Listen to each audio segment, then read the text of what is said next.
Isang napakagandang hapon po sa ating lahat mga kapwa ko ka-farmers. So ngayong hapon, papakita ko po sa inyo kung paano ang aming ginagawa. So iniretovate namin yung sa gitna kasi sobrang madamo. Tapos yung linya ay nilinis po ng mga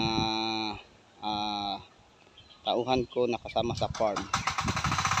Okay, so ito po update natin sa ating ampalaya. Ganyan na din sila katangkad mga kapwa ko farmers. Yun, Mr. Southland po to, ang variety na to, no? Sobrang tangkad na po nila. Ayan. So ganito lang kasimple mga kapwa ko farmers ang pag-rotabate sa gitna parang malinis. Ito sobrang makapal yung damo, tapos ang ginagawa namin nilampas, tapos ito rinutubit. Tingnan nyo, sobrang na po, tangkad na. Okay, 12 days na po ang ating ampalaya sa ngayon.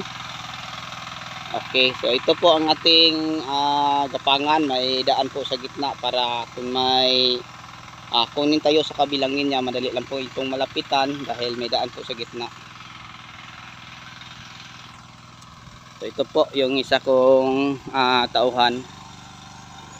Siyang po ang nagrotabate. Okay, so kung matatapos namin to mga kapwa ko ka-farmer, siguro nasa 13 na kalinya ang natapos namin hanggang ngayon. So madali lang. So yung ganito kalaki ng taniman ng ampalaya, kung dalawa lang kayong operator ng rotavator na maliliit, ay kaya ding matapos sa isang araw. Kasi daanan mo lang ng dalawa, pwede na. Pag mainit yung damo na nasa gitna, kahit sobrang makapal, ay madali lang itong mamatay. Kagaya nito, tapos may tagalinis, tingnan nyo. Okay, so ito na po ang update. Okay. So tanong sa akin kung paano daw ko linisin to, bunutin ba yung mga damo? Yes, tama. Bunutin yung malapit sa puno, tapos yung sa gitna ay rotavator. Okay, so abangan nyo sa susunod na linggo. Papakita ko sa inyo. Daanan namin to ulit ng rotavator, tapos yung mga nabubungkal na lupa sa gitna ay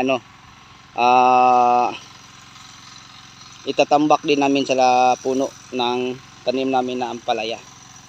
So yun lang po mga kaibigan kong mga magsasaka na mahilig sa ganitong usapan. Yun lang po ang ma-share ko sa inyo.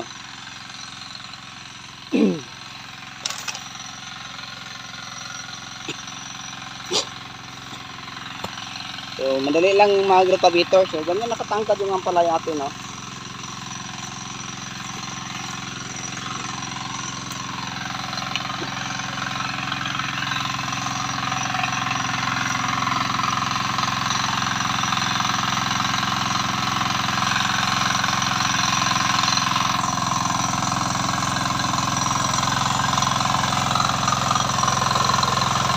So ang bilis na nga ng kapwa ko.